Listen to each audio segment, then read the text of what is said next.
Slept on Cinema is sponsored by Training Ties, the ultimate shoe tying tool. If you know someone who's struggling with shoe tying for any reason, Training Ties is the perfect solution. A headache-inducing mess of apocalyptic proportions.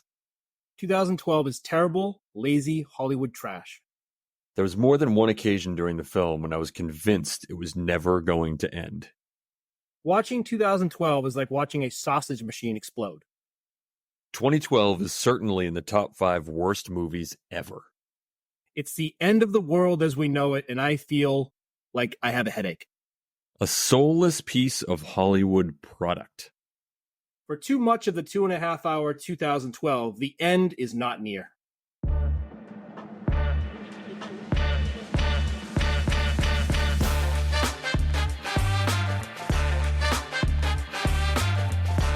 Welcome to this week's episode of Slept on Cinema. I'm your host, Stan Steamer. And I'm Grove Street. This week we are getting into the 2009 end of the world classic. I guess that's really a genre in itself. 2012. And this is our second of the Emmerich back-to-back double feature disaster movies. I'm glad we did this one second. And I'm glad I don't even know what we're doing next, but there's no way we could do a disaster film immediately following this, because this was, I feel like, the disaster film of all disaster films. They let loose, they don't hold back, and it's fantastic. And this makes sense why this is, I think Roland Emmerich said that this was his last disaster movie he's going to do, because he left it all there out on the table. And there's not much, how could we do a disaster movie after this? The world is in trouble in this movie, as you'll see. Absolutely. I mean, it's they held, like I said, they held nothing back. Everything happens. If you can think of it, it happens in this film, and it's just awesome. Yeah, if you can only watch one disaster movie to see lots of disasters to cover all the bases, this would be the one. Absolutely, 100%. This movie, shockingly, like all films we watch and review here, are at or below 50% for both critics and audiences on Rotten Tomatoes. And we structure the podcast so that the first half is spoiler-free, talk about some things to look for in the film, take a break, go watch the movie, come back, and talk about what we just went through. Let's get to the rotten premise. Earth's billions of inhabitants are unaware that the planet has an expiration date. With the warnings of an American scientist, world leaders begin secret preparations for the survival of select members of society. When global cataclysm finally occurs, failed writer Jackson Curtis tries to lead his family to safety as the world starts falling apart. Critics, 39%. Audience a bit higher at 47%. I feel like, for whatever reason, I just get the sense that critics don't care for disaster films. I don't. It's like a genre that's just underappreciated by critics. It's funny. I was talking to my wife while watching this movie, and she gave me one of these, like, why are you doing this movie? Questions like halfway through, which I know what that means. And she just kind of like started picking nits on the dialogue. And I think that's a lot of the reviews from the critics attack the dialogue, which, if that's what you're focusing on, you can do that. This is not a Tarantino film. The dialogue is not quite what you're there for, but that's the whole point. You're not there for that. You need like just something loose to get to the stuff being destroyed and to caring about some of the characters. Yeah. That's all you really need. And this movie gave you plenty of that. It's a disaster. Yeah, this is not going to win. There were some of the reviews that touched on the screenplay. This is not going to get an Academy Award for any of the screenplay categories. But if there was just a like awesome disaster scenes that they gave out once every 10 years, I think this would take it. Maybe if the Blockbuster Awards were still around. Yes, right, exactly. If there was just Blockbuster Entertainment Awards for just most amazing destruction. Yeah, it's just something. It happens with lots of movies where it's just we all can't agree on what we're judging the movie on. You say this with comedies. It's hard for us to do comedies and in general because people have such different views, and what may think strike someone else as like the best comedy ever, somebody thinks the stupidest thing ever. Yeah, but I'm glad it means we can review this. This is a super fun movie to watch, and I think it's gonna be a lot of fun to talk about. It opened November 13th, 2009. I feel like that's one thing that is, I feel like they didn't give themselves a lot of runway. Maybe that was like one thing that they kind of shot themselves in the foot, where it doesn't quite have the same, I don't know, cachet once your 2012 has come and gone, but obviously still have a good time watching it. But I feel like they needed to push that out another 20 or so years to give themselves a little bit more time there. But in any event. Sorry, the Mayan calendar thing is actually 2012, though? Yeah, I think they kind of just had no choice. Huh, you really should have thought of this movie a few years sooner.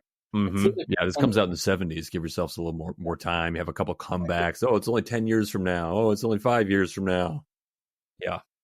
But this movie, like the movie we did last week, absolutely crushed. I mean, this is another film that made a ton of money. Opened number one. Great to be back on top.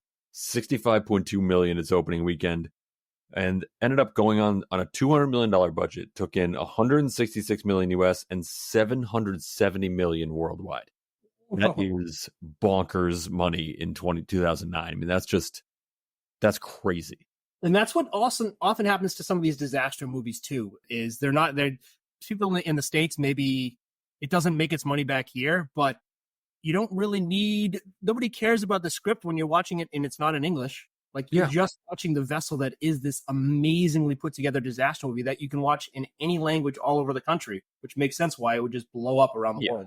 I mean, disaster translates in any language. That's really the upshot. You got to make sure you destroy enough international attractions that it's not just the United States, right? You don't just want the Hollywood sign, but you also want the Eiffel Tower or whatever it is. Spread it around the world and just rake in money as those things get destroyed. Make sure everyone has a little bit of ownership of the movie. Exactly. You can just see all stuff from all over the world. The wonders of the world be destroyed. So we're all connected.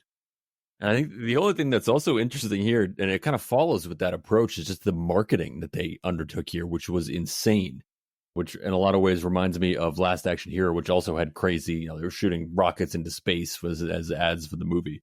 But here they created a fake Institute for Human Continuity. And it created a fake website with a lottery where people could register to be a small group of people who would, when the Earth was destroyed, this would be a small group of people that would carry humanity on into the future. And I guess they created the site that was so realistic that they got hundreds of people calling into NASA for some reason. Not really sure why NASA is the place you go when the world is happening. But nevertheless, hundreds of people were calling NASA. It started to be a real actual problem because it was taking up people's time at work. But just one of these just ridiculous ideas. And I like that they went for it. And the other thing that they did that was insane, and I'm not sure you could do this now with all the different platforms out there and streaming services and whatnot, but they ran what was called a roadblock campaign, where they ran a 2-minute ad on 450 different TV networks within a 10-minute window. So 90% of all households in the US that were watching ad-supported TV saw this same ad within a 10-minute window. They estimated 110 million people saw this ad basically at the same time. And it caught on. That's incredible. That's like, we picked it as like one of our drafts for like heist movies, is when you pull a heist off and like 7 different heists are going on at the same time before anyone can realize what's happening. Marketing world, that's so cool. So everyone just saw it at the exact same time. Yeah, I feel like they did that at just the right time. Because like you could never do that now, and you probably couldn't have really have done it, I don't know, 10, 20 years before. But the fact that they did it, and clearly it worked. I mean, they made over $700 million. So like this like ridiculous move worked. That's great. It's awesome. Yeah. Love the innovation working. That's sick. Should we get to BOLOs? Let's do it. Did you have a hard time or an easy time with the BOLOs on this one? Or is it we middle of the pack here? I feel like I'm a medium. Okay. I think I struggled, but it was kind of a longer movie, so I had some time to pick some out. Actually, now that you say that, I feel like I said medium because I looked down at my list and it's kind of long, but it was tempered by the fact that I felt like it was a little tough, and I think that's it. Maybe it's the longer movie that on a like BOLOs per minute, it was pretty light, but it is one of our longer films. Right. The total is high. That's true. All right. I'm going to start with where I usually go, but BOLO, A Foreboding Columbia. Yes. Knew that was coming and love what they did here. This is also a little nod, I think, and it was really hard to see. So keep your eyes peeled towards the beginning. But BOLO the Titanic. BOLO complimenting another man's wife's looks. Risky maneuver. Very risky. I feel like I always make picks sort of similar to this, but BOLO, a very deep elevator. Oh, yeah. You're a big fan of elevator shafts. BOLO, Heat. Yes. And I'll go Bolo Ice. BOLO, a national geology crisis. So is there our first geology movie? It might be. It might be. Yeah. It's not our first mine movie, though. No, not our first mine movie. And not our first upcoming one. No, sorry, go ahead. Bolo, the Octagon. BOLO, Moby Dick. Nice. Bolo, the Mona Lisa. Nice. The real one? Maybe. BOLO, And maybe not. BOLO currency conversion. Mm-hmm. I like this. This was sort of another element of just going for it. I like what they did throughout the whole movie. But Bolo, the let's get ready to rumble guy, Michael Buffer, that they got him. They got the real guy for no reason. There's certain things that just give the movie. It's like you're like, all right, you just an official seal on a movie. Yes. And like a buffer in there. You're like, all right, there's money behind this movie. Got it. Mm-hmm. Absolutely. BOLO, odd racism. Yes. I'm gonna go Bolo Tikal. A great ruins place. Tikal's great. Nice. BOLO, secret meetings. And this is, I guess, the other end of where I said, as they had a great let's get ready to rumble guy, Bolo, a fake Arnold. That was so good. Can't miss it. Well, I'll do this. BOLO, an acting governor. Yep, there it is. Bolo, a ridiculous driver's license photo. BOLO, pickles. I love pickles. I'm a Who huge doesn't? pickle guy. Same. Not a big It's relish. also, what's that? Not a big relish guy, oddly, for a pickle guy, but big fan of pickles. I'm exactly the same. What it Don't is. really care for relish, but pickles are fantastic. I think relish is too sweet or it's kind of boogery. I don't know. I think it's the boogery nature. And actually, I had a sister, obviously, growing up, and she always wanted relish, so I thought it was something girls did. So I just stayed away from it initially. But even now, knowing men and women can have relish, I choose not to. Yeah, I choose not to as well. I do find that pickles are like kind of a sleeper. Like you open any fridge in the United States and like 99% chance it has pickles in it. Right. And I'm not even sure it ever ends up on the grocery list. Everyone just seems to know. They're just there. They're just there. It's like maybe they come with a fridge. I'm not sure. I just moved. There was no pickles in the fridge. And then we've been here for like 2 weeks and there's pickles in the fridge. And I'm not sure where they came from, but they certainly just appear. Well, good thing they're there. That's all I have to say. Probably my wife. I'm going to go Bolo, the Princess Di tunnel. One of those things you really don't want named after yourself. No. BOLO, an old bag. Actually, multiple old bags. You old bag. Bolo, a large pothole. Surprised this is still there, but BOLO, for our second time in Slept On History, a pyroclastic cloud. Yes. Love that. Bolo, a Fast and the Furious scene. Oh, nice. BOLO, a butt crack. So I watched this on the Sci-Fi Network, as I'm sure a lot of people do. Bolo, a blurred middle finger, but really probably only if you're watching it on certain cable channels that still blur things. Was it free on the Sci-Fi Network? It was. It was free on Sci-Fi, but it was edited for content. Well, I didn't know that. I went with the triple purchase, triple rent on Prime, but still under the buy rate. All right, you came out ahead. All I can do. Until you watch it one more time. It's gonna happen one more time. Will put me over the edge. I can never watch it again. BOLO, Air Force One. Yep. Yeah, in a very familiar predicament. Yes. Yep. Bolo, the Western Spirit. BOLO, a forgotten ride pickup. Bolo, the Queen. Oh, yeah, that was a good one. BOLO, foisting dog ownership responsibility. It's a tough maneuver to pull off. I've been trying to do it for years. I'm going to go BOLO, a rare book. BOLO, self-sacrifice. Yeah, I feel like these two back-to-back movies. I feel like those are the two themes that really run through: self-sacrifice and books. Yep. Rare books. I'm gonna go BOLO, just a fantastic eye roll, and I get a lot of eye rolls, so I know a good eye roll. I also experience them quite often. What's your typical response? Do you recognize the eye roll, or you pretend you didn't see it? Oh, I relish, not to go back to a relish conversation, but I relish the eye roll. You only relish. Usually, if I'm not getting the eye roll, like I've misplayed my hand. Oh, okay. It's an intentional eye roll. Nice. Steer into it. BOLO, rapid rates. I feel like these disaster movies, especially this, have rapid rates. Rates increase.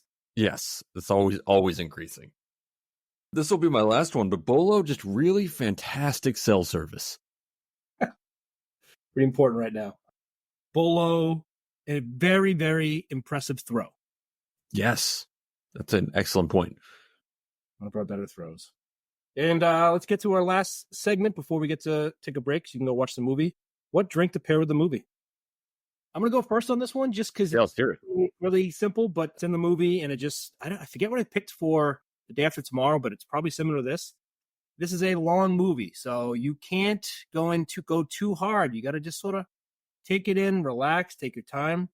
And I got a Pabst Blue Ribbons or any equivalent beer, just cold beers. This is a summertime, long afternoon, nowhere else to be, put on a summer blockbuster. We watched this on July 4th.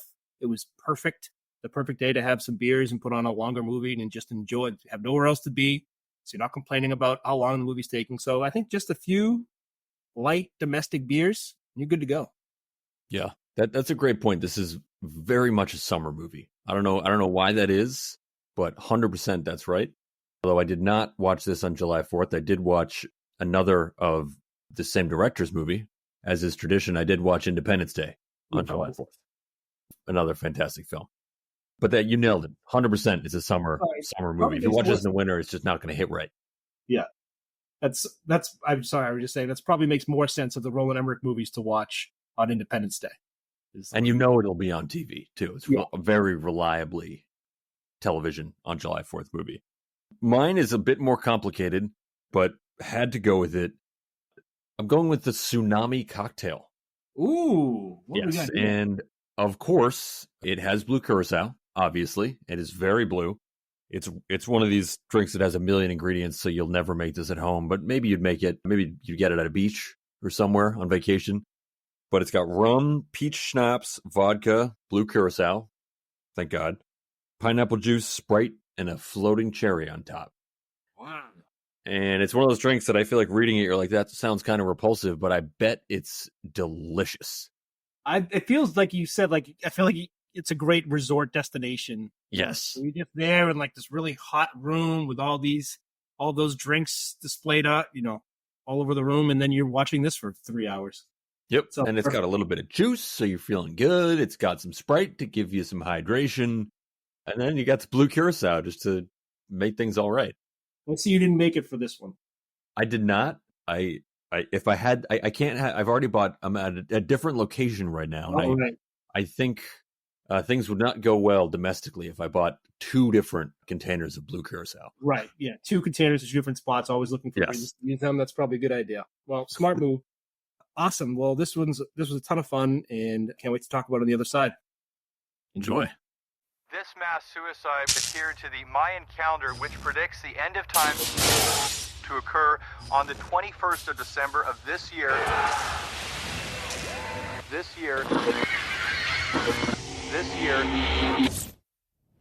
thought we'd have more time. So when do we let the people know? Our mission is to assure the continuity of our species. Wasn't it also decided the people have the right to fight for their lives? No matter what happens, we'll all stay together. Find out the truth. Search 2012. Slept on Cinema is brought to you by Training Ties, the ultimate shoe tying tool. If you know anyone who's struggling with shoe tying, Training Ties is the perfect solution. Or if you know anyone who just doesn't like tying their shoes, Training Ties keeps shoes tied all day long. Say no to Velcro and yes to independence with Training Ties. Welcome back. That was bananas. Like, that was maybe the craziest movie I've ever seen. There's nothing left to show in a disaster movie. We got it all. Yeah, they destroyed everything. They destroyed her. I guess the only other option was like, you would have to like literally obliterate the Earth and then like move on to another planet, obliterate all those other planets, like move on to another solar system. But it is like, I feel like the more detached you are from what it is they're destroying, the less meaningful it is. So you'd have really significantly diminishing returns. Well, absolutely. I mean, that's the American in us, right? It's the yeah. Anything else can happen to the entire universe, but if like Earth's fine, we're good. Whatever. Yeah, right. Yeah. It's like that Walmart. Walmart's still all right. Yeah, fine. I'm good. Let's get right to the draft. I'm excited about this one. You have the first pick. Yep. So curious where you're going to go here. I can't tell if there's an obvious pick here. For me, there is, because it was, while watching it, it's a particular scene that I was just like, this is amazing. I'm like loving every second of it. It's the city collapse scene. It's the fleeing in the limo, the absolute insanity of it. Like, you can't tell which way's up, which way's down. The ground's above them, it's below them. Everything's just ripping apart. It's the most insane scene I've ever seen in any movie ever. It goes on and on. It feels like 10 video games wrapped into one. It's just absolutely bonkers.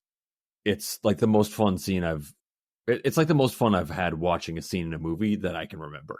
Yeah, it's like if this was a video game, if they turned 2012 into a video game, it would be an impossible level of how to get through like the car driving LA chase scene. Impossible. Oh yeah.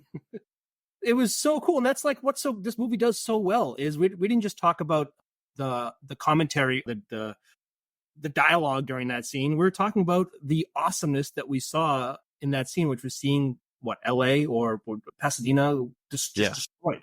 California, all of it. Yeah, absolutely insane. Driving through buildings collapsing, road just ripping open, some like earth shooting up, earth shooting down. It had everything, and it was so just frenetic, and you really felt like, I feel like the way they filmed it and used the special effects, you just felt like you were a part of the chaos, and you just felt how insane the whole everything was. You felt it as a viewer, and it was, I love that.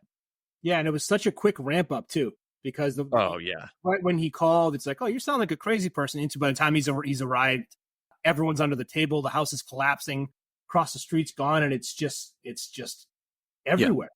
Yeah, it was like it went from 30 seconds from like, well, we're just having our nice regular Saturday. We've got, gymnastics in the morning, to like literally a gaping hole in the earth that goes into the center of the earth 30 feet behind you. That is a great, great pick. I don't have an obvious first pick, but this is kind of close. I'm picking a person here just because this is the second time he's appeared in one of our movies. I'm watching The Bear, as I think a lot of people are right now on TV. He's in that, and I just think he's just been not that guy, but slightly elevated that guy in movies for like 40 years now.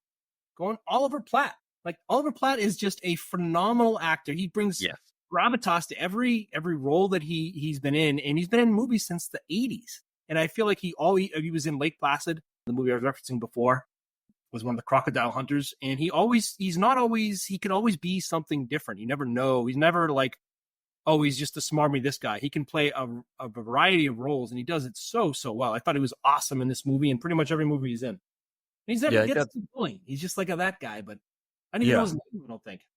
It's right that I feel like he's like a very sneaky seal of approval. Yeah. Like, if he's in a film, it's going to be good, and he's going to be good, but you also know the movie's going to be good. It's like maybe he has great taste.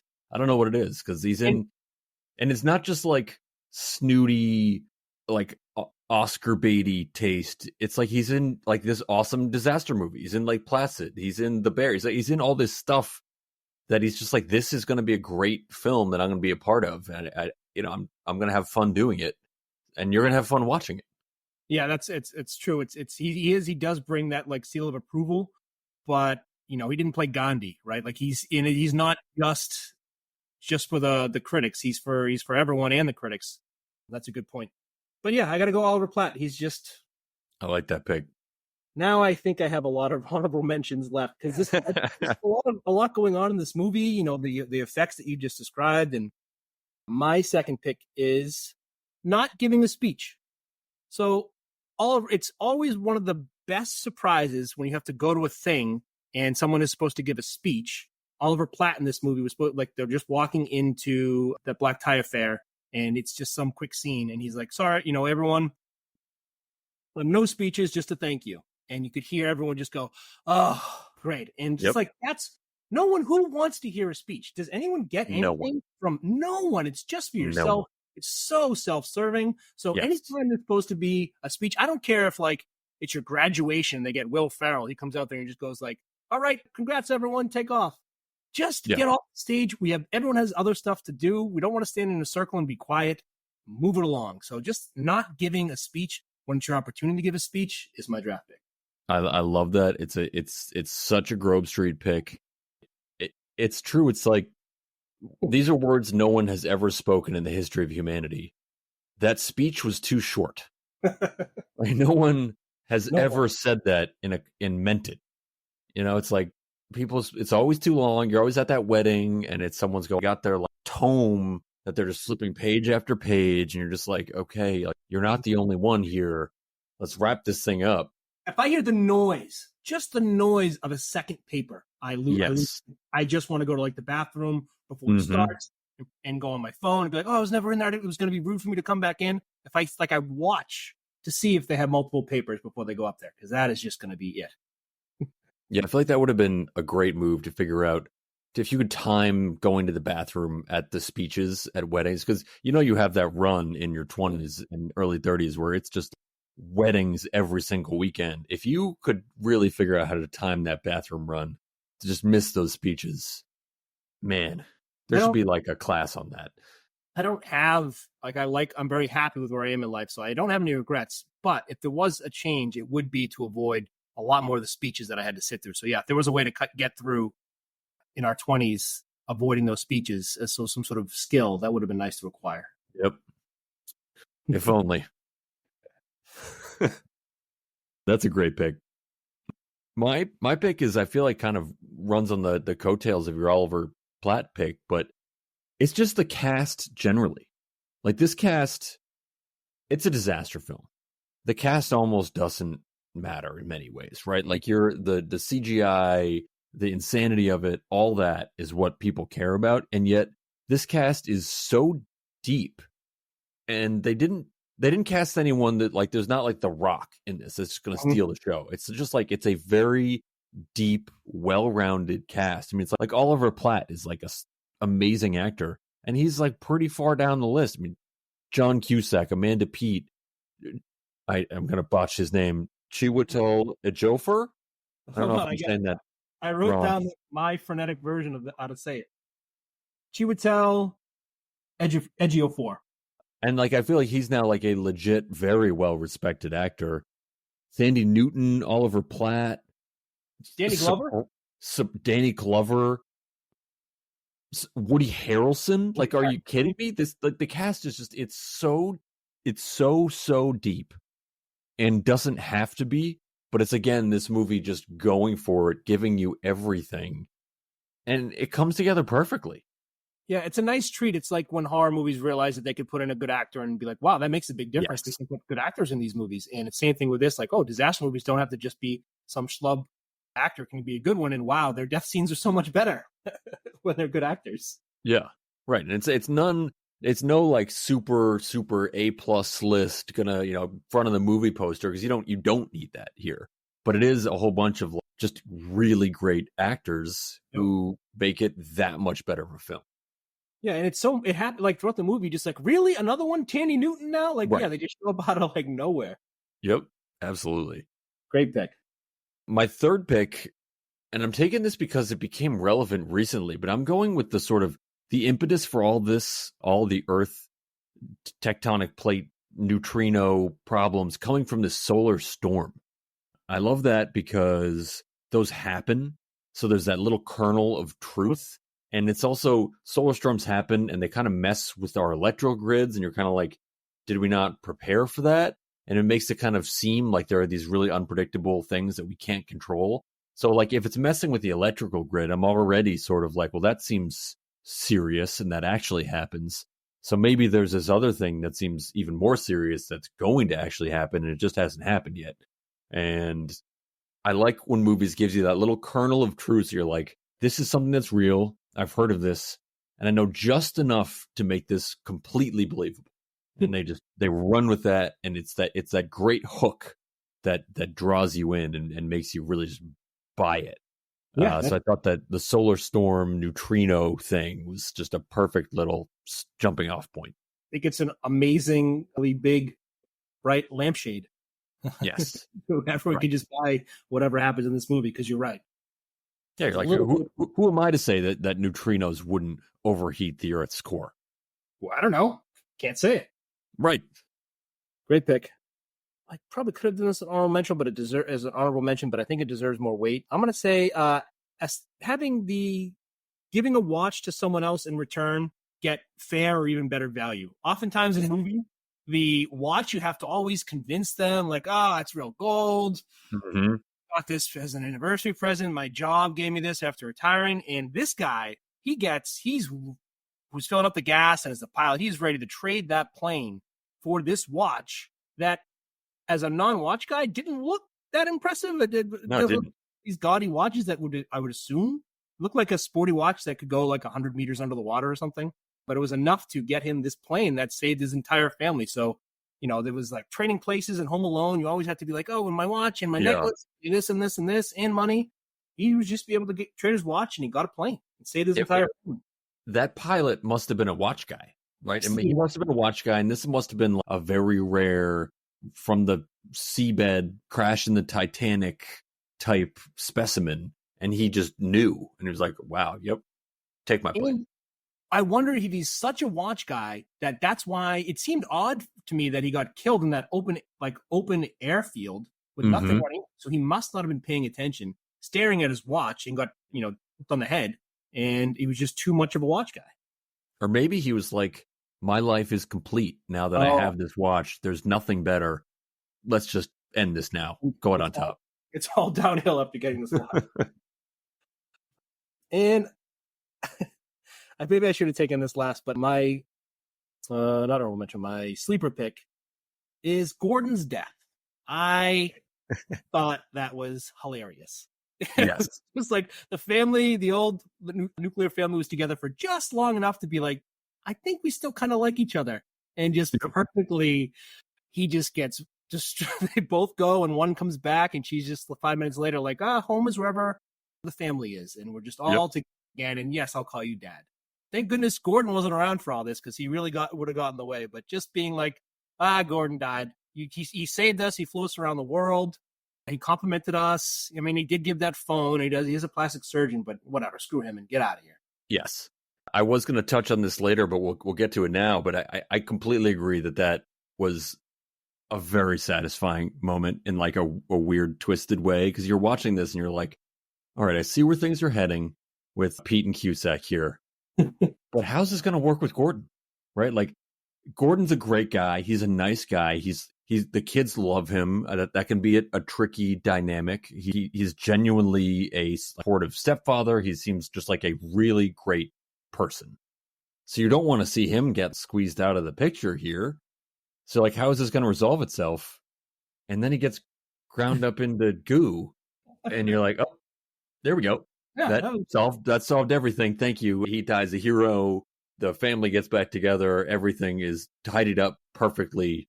Because you didn't want him to just get cast aside. He had to go, which is why it was so satisfying. But yeah, it was a phenomenal moment. It must be tough if you have the self-awareness in that position to be like, if I died right now, it'd be better for everybody else. that's just Gordon being Gordon. That's how great of a guy he was. He probably didn't even need to get ground up in there. It's just like, this is better for everyone. Yeah.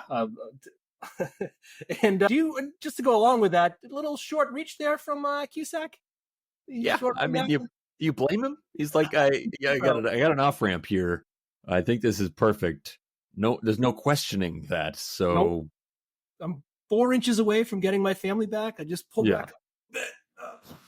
Yep, sorry. Sorry. Better luck next time. That's a great pick. My sleeper here is being able to hold your breath.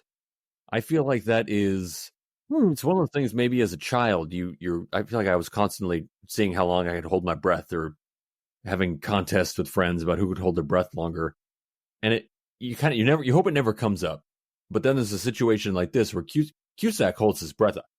I don't even know, 3 minutes, something insane. It's really remarkable, and it made me want to practice more in case I'm ever in a situation like this. But just the ability to hold your breath for a very long time is, I feel like, a slept-on skill. Like that should like be on your resume, and that should be something people it should be like your, I don't know, at like the NFL Combine, they should be testing your hold your breath time in addition to your 40 time, just so everyone knows. It's a little weird that we don't know that about other people. Right? And it's, if you want to survive a disaster, it seems like someone's going to have to go underwater. Jake Gyllenhaal did it the Day After Tomorrow. It's a skill that's required. And it's funny. It's a badge of honor as a kid. I wonder how many there are that's like a really cool trait. Like, oh, Sarah can hold her breath for 1 minute and 31 seconds. Like, oh my God. Oh yeah. Really, like, everyone knows that Sarah can do that. And there's so many other things like that are just like cool things that are just forgotten. Like, I don't know any of my.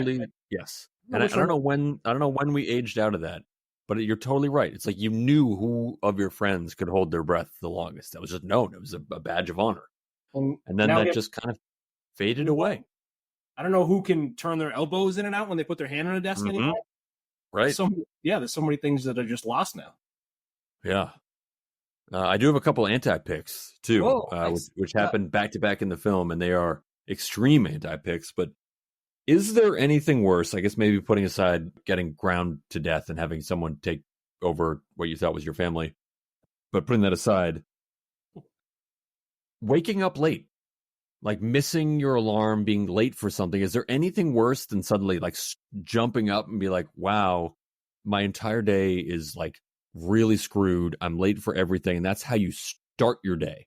Like, I don't think there's anything worse than that. I think there's anything worse than that. And it's funny, you can go like right back in your memory to go back, at least I can, to times in which that have happened. 100%. Just that open mouth, just yes. The whole world is mad at me right now. And I have to. Yes, I'm in so much trouble. And it's like instant head down. Sorry. Just like the rest of the. Yep.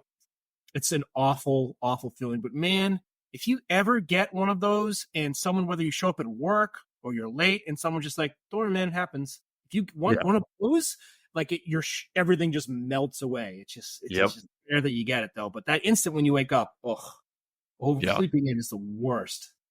It's brutal. And it is followed by your car not starting is also a terrible situation, because then you're just like, you're ready to go. I finally made it in the car. Whether or not you woke up late or anything, you're in your car because you got a place to go.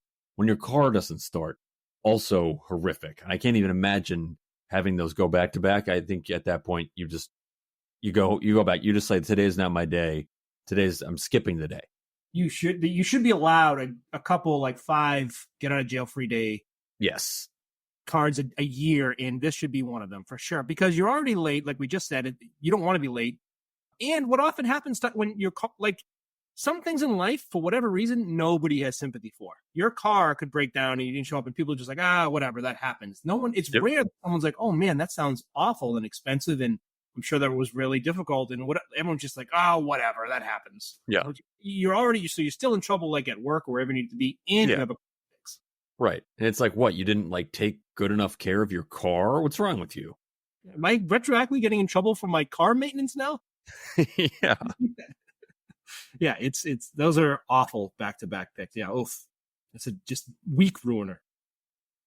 I have a question. I don't have Let's hear it.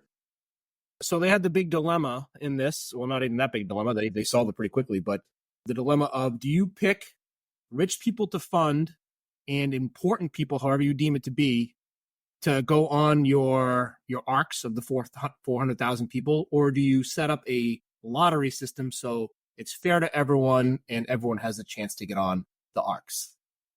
Yeah, it's tough because, like, on a practical level, and I thought about this, on a practical level, like, you probably need those billions of dollars to construct this thing, or maybe not. Like, I don't totally understand how money exists or works, so I don't totally understand. Couldn't you just maybe print money and make these things?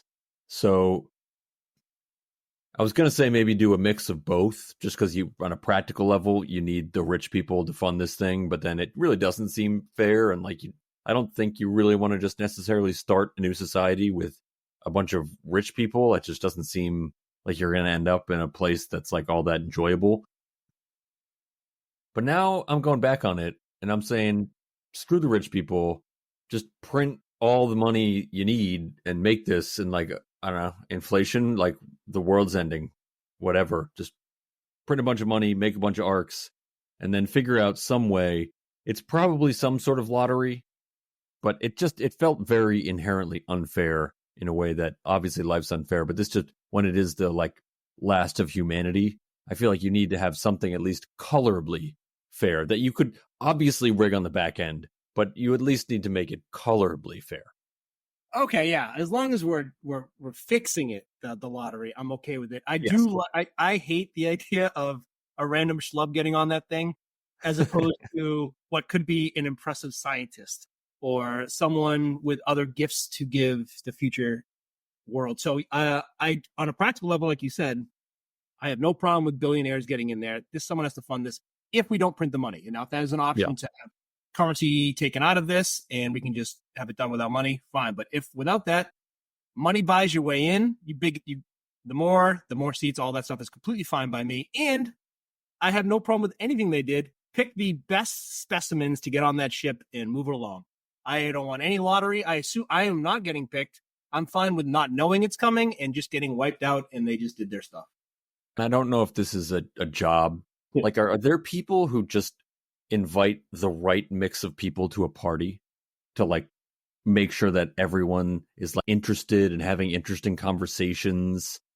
Because I feel like I want that person in charge. I just want like a person that must exist as a job. I want whoever that person is, just do it like it's a cocktail party and get a bunch of interesting people who will be interesting for me or whoever's there to talk to, and like, but not feel bored or like stupid.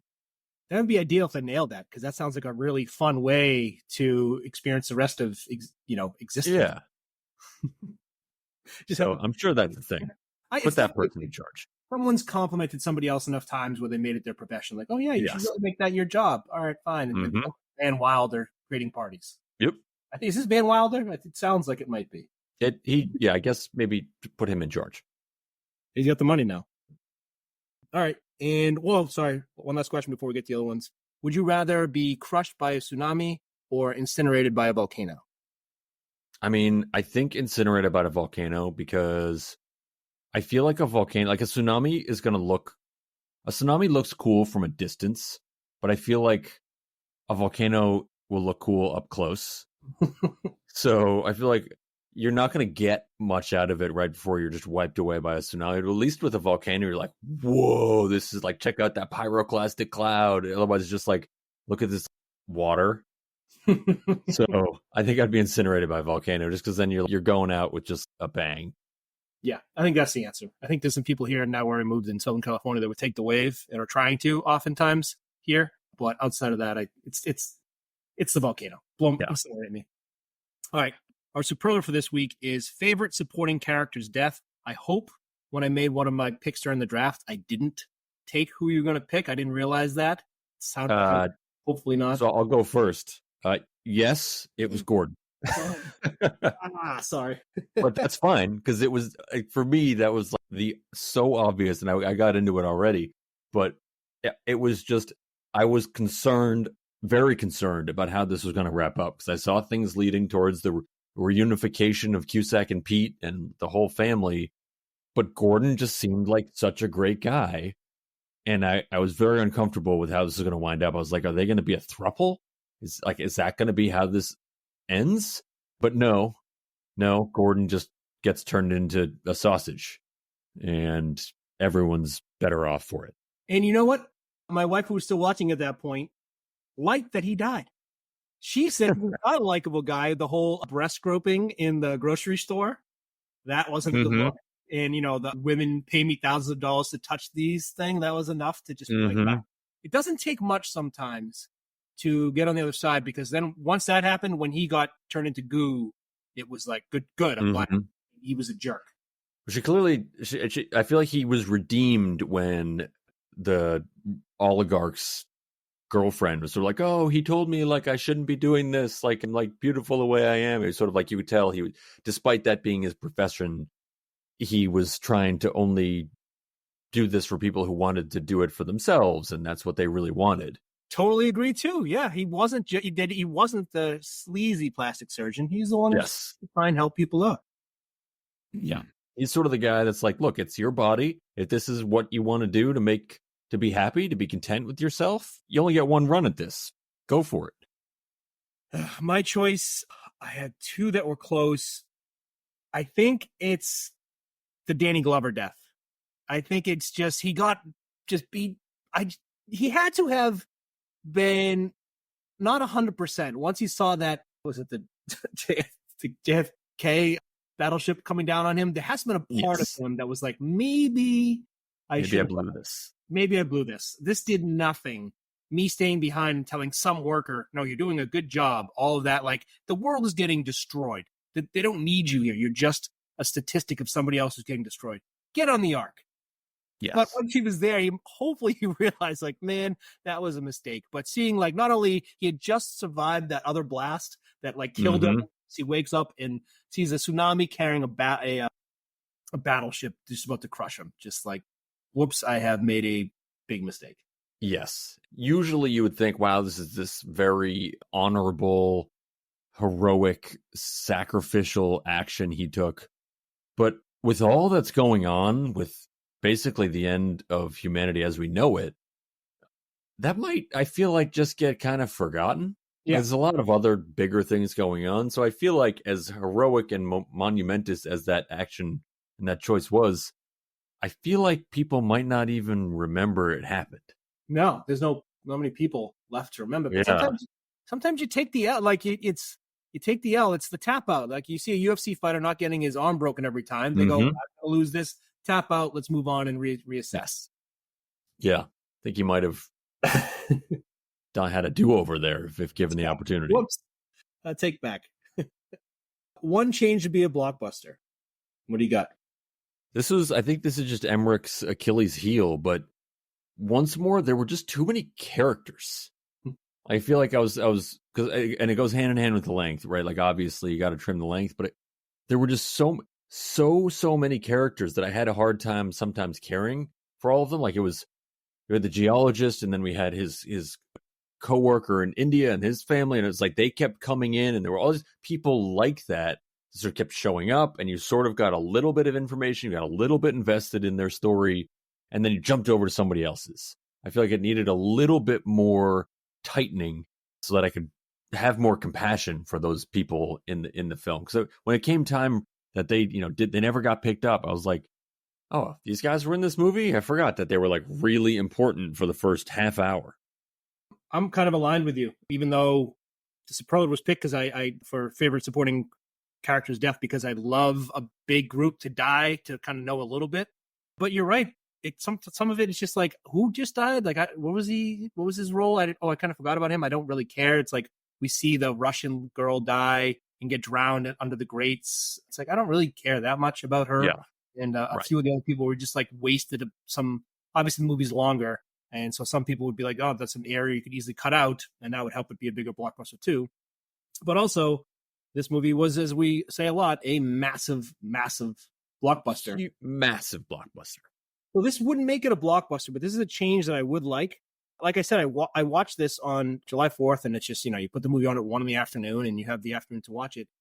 I don't know why we don't have like 5-hour movies like we used to. The Snyder cut of Justice League was huge, everything now is a binged thing. So if you watch a show on Netflix that has 8 episodes, they're 40 minutes long, all it gives you is a little fade out and fade in. Mm-hmm. And the way I watch this movie is how you watch most of the movies, where you Yes. watch like 30-minute segments and you have to pause and come back to it. I don't need the little fade to black and come back in right where I left off. Let's just do a 5-hour, 6-hour movie, and I'll come in and out as I choose. No commercials, no fading in and out.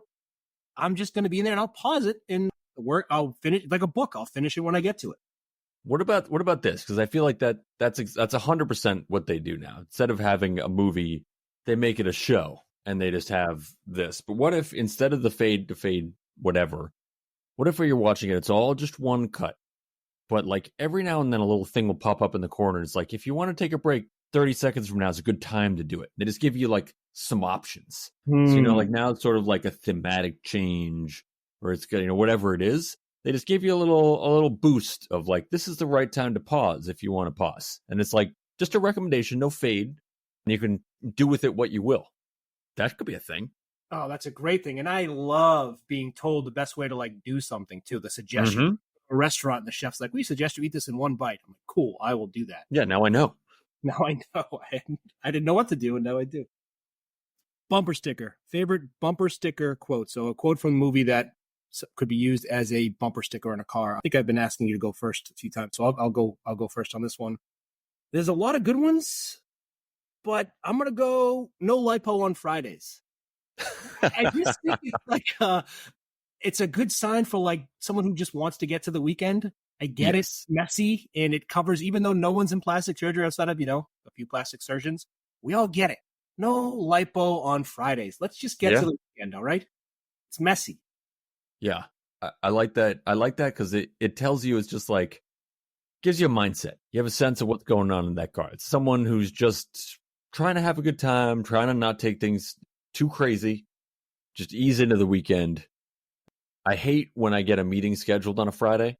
Like Friday, for me, Friday is the time that you get everything wrapped up you need to so you can start Monday fresh. Yep. Friday's the time to take care of that. You clean out the old whatever garbage from the last week. And when someone starts scheduling calls and meetings and appointments on Fridays, I feel like that's just, for me, that's a sense of someone who doesn't have things under control. Yep. They let it slip away all week and like, oh, before everyone leaves, we got to do this meeting that's really important at 4:50. You're like, well, if it was really important, maybe you should have thought of it a few days before and put it at 11 o'clock this afternoon, this morning. Yeah. That's just, it's a bad sign. So someone, that bumper sticker, they're on top of their game. I like that being a referendum on the person who set the meeting too. It's not just that you don't like it. You have things out of control if you're doing this at this hour. Yes. 100%. Great. Like that perspective shift. Mine is, and this is sort of fits with the sort of, there were a lot of conspiracy theories and all that and truthers running through here. I just liked, when do we tell the people? And obviously a conspiracy theorist is going to throw this on their car. You see this, you're going to know someone's got the tinfoil hats perhaps, or maybe they know what's up. But I just love, I love how that line was delivered because it sort of validates all of those truthers and conspiracy theorists. It's sort of like the government knows something that's going on, and it's not like, it's just like, when do we let everyone else in on this secret? So it's just, there is this truth out there. Someone knows it. When do we tell the people? And it's a great question too for something like this. It's like your instinct is to be like, well, tell everyone. That's not right. Everyone should know. But then when you start thinking about what that means, it may not be, telling the truth may not be a good idea. So it's a good question. Yeah, it is. You definitely need to have your ducks in a row before you tell the people. Or not, and tell them like Danny Glover did right before to feel good about yourself. And then everyone's just gone. Yeah. Whoops. Sorry. Should have done this sooner. See you next, humanity. Next try. Do you have any spin-off ideas for the movie? So mine is just I feel like an easy and simple one, but when Woody Harrelson showed up, it was such a surprise because I didn't know he was in this film, or I didn't remember. And he's such a great actor, and this character is so great. We're just talking about conspiracy theorists, but he nails that character, and it very much seems like that character is right about a lot of things. And I want to see just a whole prequel about how he got so clued in. He's right about this. He has the maps. He has all these details. Like, where did he get all this information? What else does he know that we didn't know? Woody Harrelson's obviously one of the greatest actors. We've done other movies with him in it. There's no bad Woody Harrelson movie. There's no bad Woody Harrelson performance. So just give me an hour and a half, 2 hours of Woody Harrelson in this role. What was his name? Charlie Frost. It was sort of ahead of its time too, with this like radio personality. It's great. I want to see that. I want to see what else he's got in that van. What other maps he has. What else does he know? How did he find out? Do you want to see, like, go far back to, like, I know he's this crazy eccentric person at the edge of the earth, at the edge of the world, but do we want to go far back to, like, maybe he was a regular guy who was like an accountant with a family and kids and had it all together, and then he sort of like stumbled upon this and his life unraveled? My sense was that he was, and I'm just, entirely making this up, but sure, that he was like a really clued in, genius level. Maybe he was in the military or government, or he was like somehow clued in because he knows so much, right? That I feel like he had maybe some connection and then saw something and was like, I need to bring this to the masses. This is not okay with me. And then it got in his head and he just went wild with it. If that came out, like, if you found out tomorrow there's a 2012 too, and it's basically an origin story of Woody Harrelson, how he knew first about the Mayan attacks, who would not watch that? Yeah, you'd have to. You'd go watch it in the theaters. It would make billions of dollars. I forgot too. That's what's so good about this movie too, is a character appears on screen. You're just like, really? We got a Woody Harrelson now next to a John Cusack out of nowhere? Awesome. And Crazy Woody too, which is such a fun one. It's the best Woody. So my spin-off idea is a little out there, I think, but this movie, 2012, I want to turn into this is an elaborate prequel to a horror movie. This is 2013, The Last Colony is what I'm going to call it. And basically what this is there was a virus inside. I'm going to switch the whole landscape from a pandemic movie to a horror movie. So the moment they arrive, they realize what's going to happen the moment they arrive is the two kids are going to bite the back of the leg of an Amanda Peet and John Cusack, and that'll be the first sign that entire family's gone. We have all new characters. They're going to just ripped apart, dead. And it turns out that this earth, this whole like reshuffling of the earth, is basically God shaking off everything on earth and getting rid of the fleas that is earth and starting over again, which involves during what are those things called?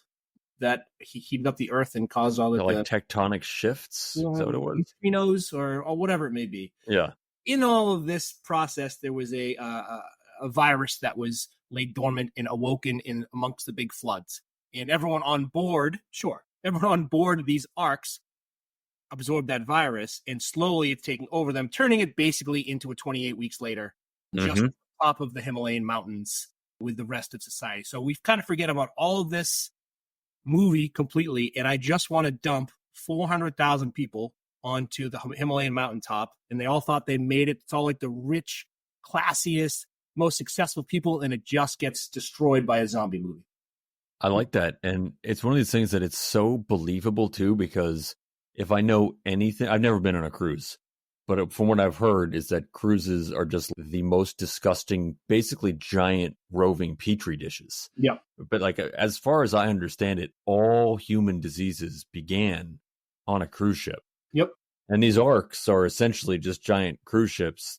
It might not even need to be awakened from the earth or whatever. Right. It just could be the fact that you're on the world's largest cruise ship and suddenly everyone turns into zombies, because that's like kind of logically what would happen.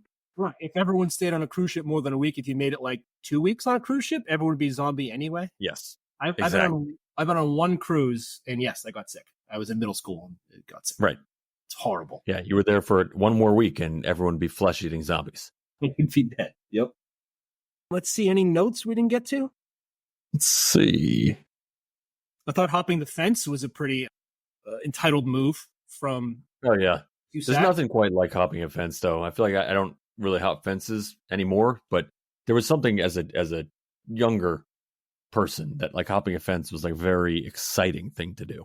Well, I thought it was wrong. I did not do it. I was not a fence hopper. I looked at the sign. Have you ever hopped a fence? I hopped a fence probably before I could read. I was probably hopping. Probably a little bit too long. I was hopping fences. I used to play golf at a place. This is in high school, and there was a little community along the 18th hole, and you could hop a fence, go for a quick dip in their pool, hop the fence back, finish your round. No harm, no foul. Well, yeah, you guys were kind of fence hoppers there in Newton. Yeah, some of that going on with you guys. Also there. I mean, you're the dad, and the hot springs are gone. The lake is, I mean, it's gone, and you're just like walking through, being like, "What's going on here?" And then challenging the government. I thought that was amazing, giving the government to talking to, like, "Oh, what do you use? Machine guns instead of shovels?" Yeah. It was like the leading your kids into a like hot zone did make me think of Fan. It made me think of who's the worst father from the movies we've seen. Is it abandoning your child at a baseball game or bringing your children into a potentially active volcano where they're going to be incinerated? We're going De Niro. I went De Niro too. It's still abandoning your child at a baseball game, which is just really drives that point home. Woody Harrelson said this really fast, but he said, "You want to download my blog?" How do you download a blog? Is that a thing? I don't know. Yeah, we'll find out in the prequel. Yes, well, that makes sense actually, because he's a tech wizard who would understand how to do that. I also didn't like the dad. I'd be so frustrated by this. The dad didn't pick up mosquito spray, like, and it ruined the entire night for his kids were destroyed. He didn't have one bite on him. Awful. And did you catch the reverse of 50 Cent's name in this? John Cusack's? No. Jackson Curtis. Yeah. Huh. Instead of Curtis Jackson. Yep. Must be a little nod. That's all I got. He's a fan. That's all I got too. Anyhow, that was awesome. I had some technical difficulties, so we got to wrap this up quick, but awesome as always. Next week, we are doing Celtic Pride in honor of world champion Boston Celtics. I haven't seen this movie in a very long time. Hope it holds up. If not, I'm sure we'll find some fantastic things in it. Can't wait. Yeah, that's all we got. That's all we got. Can't wait till next week. Yeah, Celtics stands here, and I loved this movie when it came out when I was a child, but we'll see how it comes out. I'm sure it's a great time, and it's all gravy since the Celtics won the championship. I completely agree. I loved this movie as a child, but I don't really remember anything about it, so very excited. Awesome. All right, later. Later.